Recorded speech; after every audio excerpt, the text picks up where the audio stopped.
स्वामी समर्थ. स्वामी समर्थांच्या अनेक लीलांपैकी जगदीश्वर ही कथा अत्यंत प्रसिद्ध आहे. ही कथा स्वामींच्या अगाध शक्तींची आणि भक्तावरील कृपेची साक्ष देते. अक्कलकोटमध्ये स्वामींच्या दर्शनासाठी अनेक लोक येत असत. त्यातच एक जगदीश्वर नावाचा ब्राह्मण होता. तो स्वभावाने अत्यंत साधा आणि भोळा होता, पण त्याची स्वामींवर नितांत श्रद्धा होती. एकदा स्वामी समर्थांनी उगाचच रागवल्याचे नाटक केले आणि जगदीश्वरला मारण्यासाठी धावले. स्वामींचा क्रोध अवतार पाहून जगदीश्वर घाबरला आणि आपला जीव वाचवण्यासाठी पळू लागला. पळता पळता तो एका जुन्या विहिरीत पडला. विहिरीत पडल्यानंतर सगळ्यांना वाटले की आता जगदीश्वर वाचणार नाही, पण स्वामींनी तेथेही आपली लीला दाखवली. विहिरीत पाणी असूनही जगदीश्वर बुडाला नाही, तर तो एका अदृश्य शक्तीने सावरला गेला.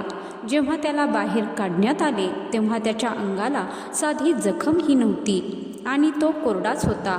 तर मंडळी, या कथेचा बोध हाच की स्वामींनी त्याला विहिरीत ढकलले नव्हते, तर त्याच्या आयुष्यातील एखादे मोठे संकट किंवा मृत्यूयोग त्या निमित्ताने टाळला होता.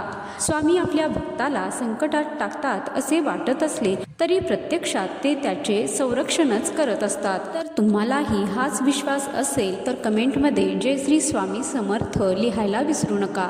तसेच तुम्हाला आलेला एखादा अनुभव कमेंट बॉक्समध्ये लिहायला विसरू नका. जय श्री स्वामी समर्थ.